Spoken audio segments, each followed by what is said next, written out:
नमस्कार। आदर्श शिक्षा संस्थान जोधपुर में आपका हार्दिक स्वागत एवं अभिनंदन। जैसे कि हम सब पर्यावरण विषय पढ़ रहे हैं, कक्षा 5 के विषय है। तो कक्षा 5 में हम पहला एक पाठ पूर्ण कर चुके हैं, दूसरे पाठ में आए। दूसरे पाठ में आज हम पढ़ेंगे परिवारों का आना जाना, यानी एक परिवार दूसरी जगह पर किस कारण से दूसरे गांव में रहने के लिए, शहर में रहने के लिए किन किन कारणों की वजह से जाता है तथा वापस पुनः लौटकर किन कारणों से आता है। उनके सामने अनेक कारण होते हैं, जैसे कि व्यवसाय, बच्चों की उच्च शिक्षा, रोजगार की व्यवस्था। इस प्रकार अनेक कारण होता है, अपने रहने की सुख सुविधाएं, आसपास के वातावरण। इस प्रकार अनेक कारण जो होते हैं जो परिवारों को एक गांव से दूसरे गांव में जाने के लिए मजबूर भी करते हैं, और कुछ लोग वापस उसी मजबूरी की वजह से पुनः लौट कर आते हैं। इस प्रकार हम आज एक बहन संतू के परिवार के बारे में पढ़ेंगे।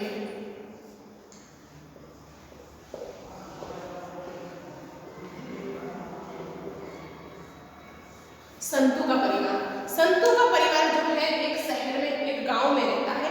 वहां उस गांव में 2 वर्षों से लगातार वर्षा नहीं होती है। जब वर्षा नहीं होती है तो इस संतू के परिवार का, जैसे उसके पिताजी एक खेती का काम करते हैं, तो जब बरसात नहीं होती है तो वो खेती नहीं कर पाते हैं। जब खेती नहीं होती है तो इनके मवेशियों के लिए चारा भी नहीं होता है। तो इस प्रकार इनके सामने अपने परिवार के जीवन की रोटी के लिए, अपने परिवार के भरण पोषण की एक बहुत बड़ा संकट सामने आ जाता है, जिसके कारण संतू के पिताजी दूसरे शहर की तरफ पलायन करते हैं।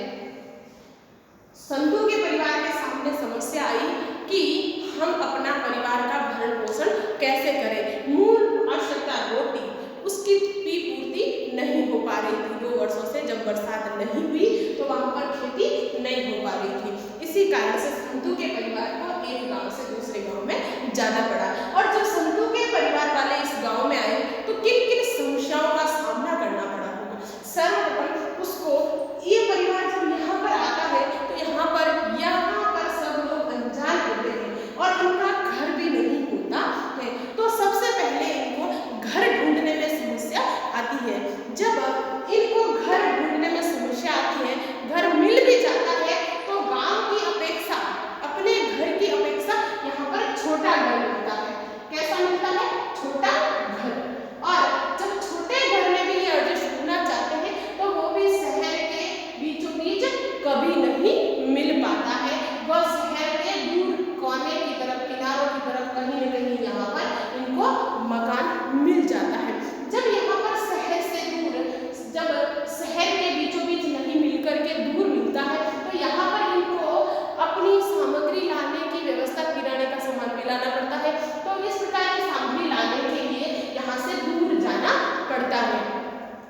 तीसरी बात, जब यहाँ पर रहने लग जाते हैं तो इन बच्चों को स्कूल की व्यवस्था भी शहर के बीचों बीच होती है, तो स्कूल जाने के लिए, शिक्षा के लिए भी अपने घर से दूर जाना पड़ता है। तथा इसके पिताजी, संतू के पिताजी यहाँ पर न होने की वजह से इनको यहाँ पर हर कोई काम भी नहीं देता है।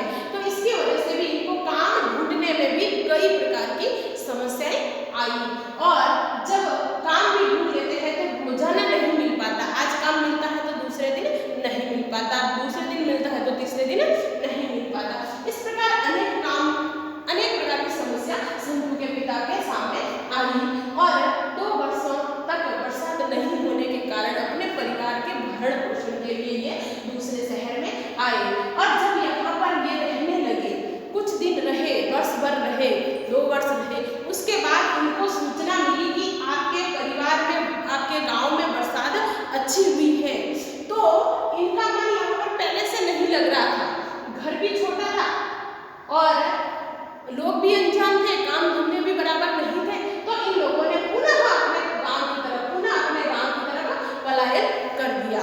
जब अपने गांव से गए थे, कारण था बरसात नहीं थी, फसल नहीं हो रही थी, मवेशियों के लिए चारे की व्यवस्था नहीं हो रही थी, परिवार के लिए अनाज की व्यवस्था नहीं हो रही थी। और जब इनको पता चला कि अपने गांव में बरसात अच्छी हुई है तो फिर क्या था, वो तो खेती से ही काम कर रहे थे, किसान थे। तो जब बरसात अच्छी हुई तो खेती अच्छी होगी, और वही काम धंधा जो दूसरे शहर में रहकर कर रहे हैं तो वही काम अपने गांव में अच्छा होगा। तो ये सोचकर ये पुनः अपने गांव की तरफ आ जाते हैं। तो इनके जाने का कारण और आने का कारण दोनों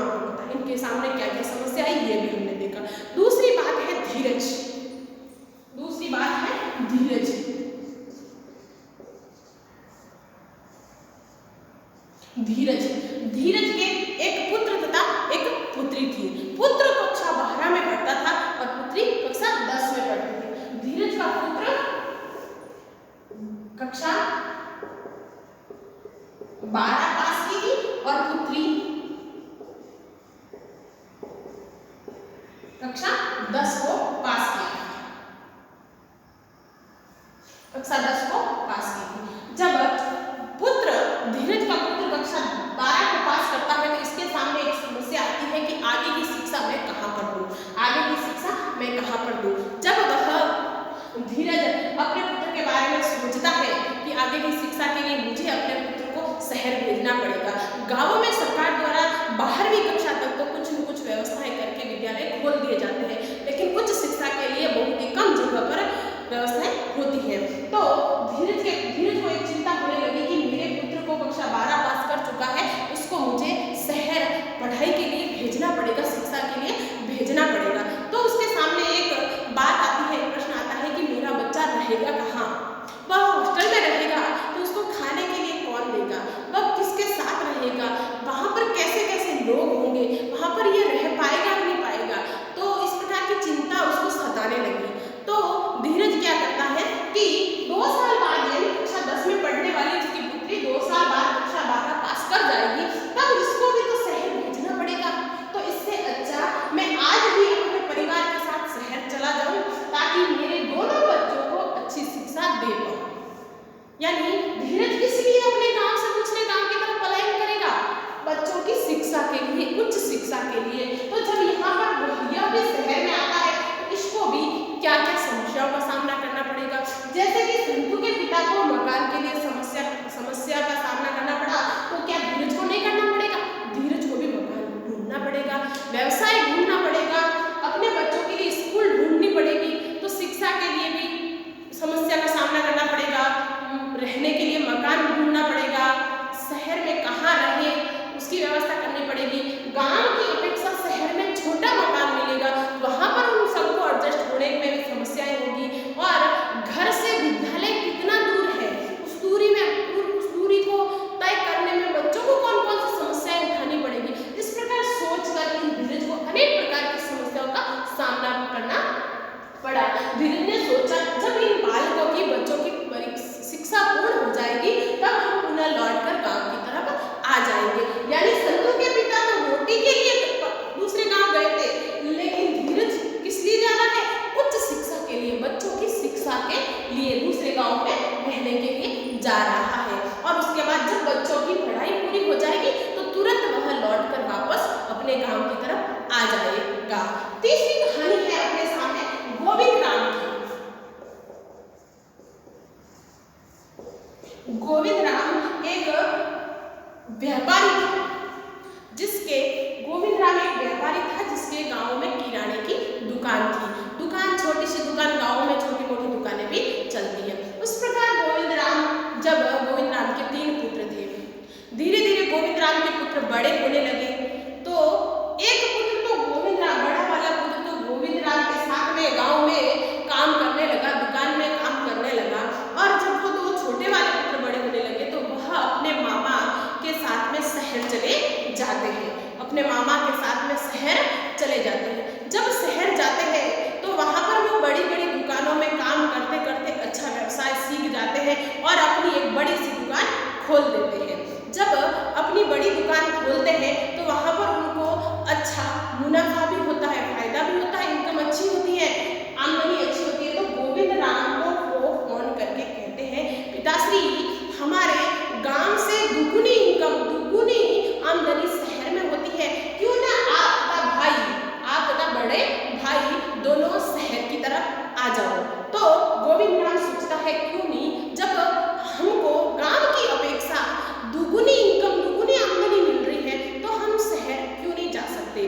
तो गोविंद राम अपने तीसरे बेटे को भी लेकर के शहर चला जाता है और शहर जाकर के वहाँ पर अपने व्यवसाय को बहुत बढ़ावा देता है, व्यवसाय में विस्तार रूप देता है और व्यवसाय बढ़ जाता है, इनकम अच्छी होती है। तो ये गोविंद राम के 3 बेटे व्यवसाय की वजह से, किस वजह से गए थे? व्यवसाय की वजह से, और वे तीनों शहर में ही बस जाते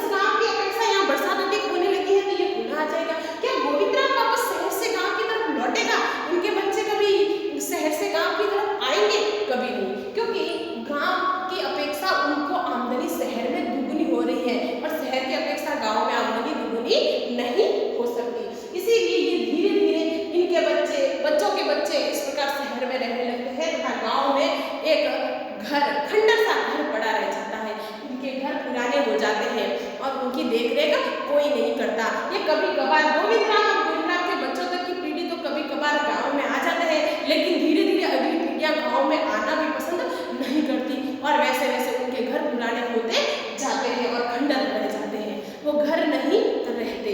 इस प्रकार ये लोग तो शहरों में बस जाते हैं, लेकिन इन दो परिवारों ने पुनः गांवों की तरफ रुख कर दिया। तथा तीसरी कहानी है अपने गुजरात की, डूंगरपुर जिले की।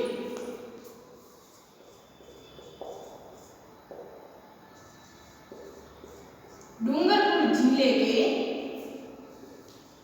एक कस्बे की है, कस्बे का नाम है गलियाकोट।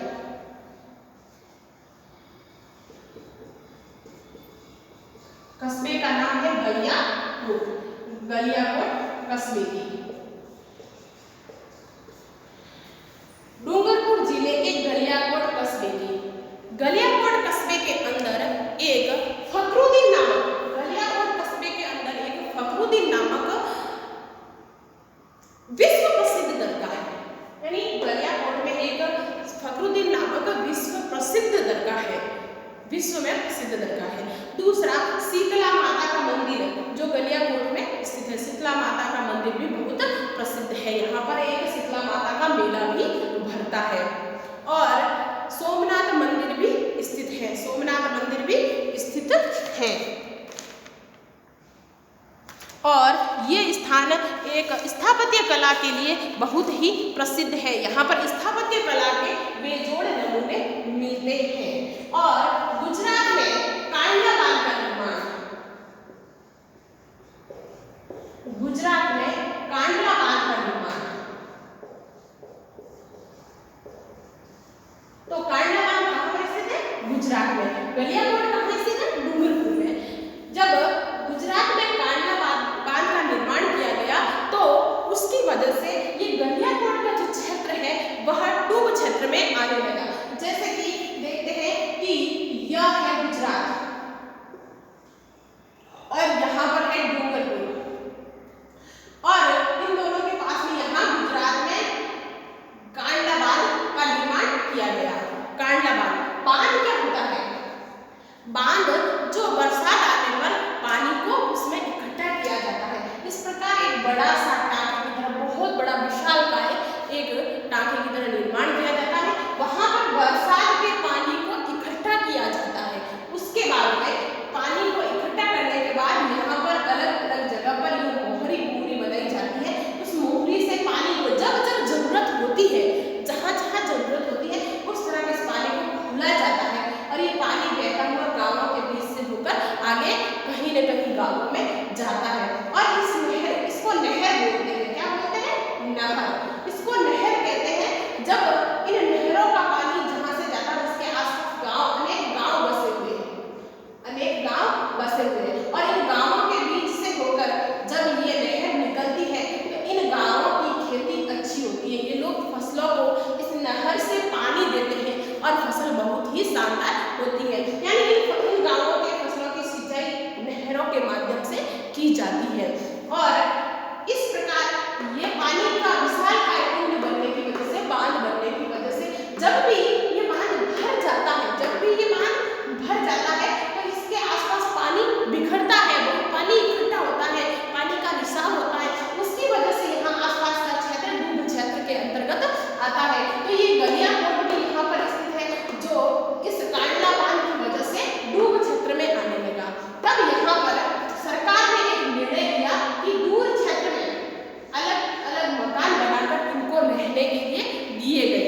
अलग अलग मकान बनाकर इनको रहने के लिए पूर्ण सुविधाओं के साथ, यानी मकान बनाने से लोग कहीं रहने नहीं जाते, वहाँ पर अस्पताल की व्यवस्था चाहिए, बीमार पड़ जाए तो कहाँ जाएंगे, बाजार की व्यवस्था भी चाहिए, किराने का सामान या कुछ भी रोटी कपड़े के लिए वो कहाँ जाएंगे, उच्च शिक्षा के लिए विद्यालय भी चाहिए, उच्च शिक्षा के लिए उनके बच्चे कहाँ जाएंगे। इस प्रकार की सारी व्यवस्थाएं करके सरकार ने उनको रहने के लिए दिया। इसका नाम पुनरावास कॉलोनी दिया गया। पुनरावास कॉलोनी,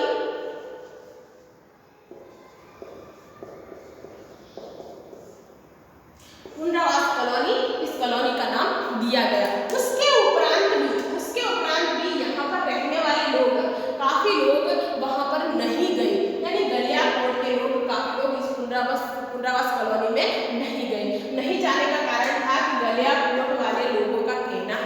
कि हमारे पूर्वजों की जमीन, हमारी खेती, हमारी जमीन जायदाद, हमारा गांव छोड़ करके हम नहीं जा सकते।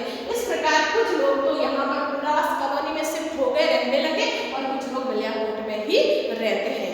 अतः हमने देखा है इस पाठ के अंतर्गत कि 4 कारण तो हमने यहाँ पर देखे हैं, 4 कारण तो हमने यहाँ पर देखे हैं, लेकिन आपको एक सूची बनानी है इन चारों कारणों के अलावा भी कौन कौन से कारण हो सकते हैं एक गांव से दूसरे गांव में जाने का, तथा आपके गांव के आसपास कोई भी 10 वर्षों से अधिक दूर गांव में रहता है या दूर गांव से अपने गांव में रहता है, तो उनसे पूछ करके एक सूची बनानी है कि आपको कौन कौन सी समस्याओं का सामना करना पड़ा। दूसरी बात, जैसे कि एक अपने आसपास आप कई बार देखते हो घुमक्कड़ जनजाति, जो लोग कई दिन तक, 1 महीने तक अपने गांव में रहते हैं, दूसरे महीने अलग दूसरे गांव में चले जाते हैं, तो उनके बच्चे कहाँ पर पढ़ते होंगे? तो उनके बच्चे शिक्षा से वंचित रहते हैं। वहाँ उनके लिए सरकार एक व्यवस्था करती है कि आचार्य, जैसे शिक्षक जो होता है, गवर्नमेंट शिक्षक, उनको व्यवस्था दे रखी होती है, वो उनके बच्चों को पढ़ाने की कोशिश करते हैं, परंतु वे बच्चे आज यहाँ पर, कल कहीं इस प्रकार रहते हैं, तो उनके बच्चे शिक्षा से वंचित रह जाते हैं। तो जैसे कि पाठ में पहला कारण था कि अपने परिवार के भरण पोषण के लिए जो मूलभूत आवश्यकता होती है, पहले तो मूलभूत आवश्यकता केवल 3 होती थी, रोटी, कपड़ा और मकान। क्या होता था? रोटी, कपड़ा और मकान। ये सुविधाएं जब व्यक्ति को मिल जाती थी, मनुष्य को मिल जाती थी, तो वह कहीं पर आराम से रह जाता था। लेकिन आज इन सुविधाओं के अलावा अनेक सुविधाओं की आवश्यकता मनुष्य करने लगा, जैसे कि उच्च शिक्षा, सुख सुविधाएं, व्यवसाय, इस प्रकार अनेक सुविधाओं को पाने की इच्छा से ही व्यक्ति गांव को छोड़कर शहरों की तरफ पलायन करता है। जैसे संतों के परिवार ने भरण पोषण के लिए किया था, इसलिए जैसे ही अपने गांव में पुनः बरसात होने लगी, अपना परिवार का भरण पोषण आसानी से कर सकता है, और वापस आ जाता है। धीरज अपने पुत्रों की, अपने बच्चों की उच्च शिक्षा के लिए शहर जाता है, और जैसे ही उसके बच्चों की शिक्षा पूरी होती है तो पुनः गांव की तरफ लौट आता है। गोविंद राम व्यवसाय के लिए अपने गांव से शहर की तरफ जाता है, जो व्यवसाय के लिए शहर में ही बस जाता है। डूंगरपुर जिले के गलियाकोट के लोगों को दूसरी जगह जाने का कारण था कि वह क्षेत्र डूब क्षेत्र में आ जाता है, तो वहाँ लोग बचे। डूब क्षेत्र की वजह से जनहानि न हो, माल हानि न हो, व्यक्तियों को किसी प्रकार की समस्या का सामना नहीं करना पड़े, इसलिए सरकार ने एक कॉलोनी बना करके दी। उस कॉलोनी का नाम है पुनर्वास कॉलोनी। तो शीतला माता का मंदिर कहाँ पर है? डूंगरपुर जिले के गलियाकोट कस्बे में। और फखरुद्दीन की दरगाह कहाँ पर है, जो विश्व प्रसिद्ध है, वह भी गलियाकोट डूंगरपुर जिले में। अतः हमने ये सब चीजें पढ़ी है। आपके प्रश्नों के उत्तर प्रश्न PDF के माध्यम से आप तक पहुंच जाएंगे। अभिभावकों से मेरा करबद्ध निवेदन रहेगा कि आप अपने बच्चों को इस वीडियो को पूरा दिखाएं। जो भी विद्या मंदिर की तरफ से ये वीडियो भेजे जाते हैं, उन वीडियो को पूरे बच्चों को दिखाएं और उनकी मदद करें। एक कोरोना महामारी ने एक आपको अच्छी सीख भी दी है कि आप अपने भागम भाग की जिंदगी में अपने बच्चों को समय नहीं दे पाते थे, लेकिन इस महामारी ने संकट के साथ साथ आपको अपने बच्चों को समय देने को भी कहा है, और आपके इस समय का सदुपयोग करते हुए अपने बच्चों को अच्छे से अच्छा समय दीजिए, उनके साथ खुशी से रहिए और उनको उनकी शिक्षा में साथ दीजिए। धन्यवाद।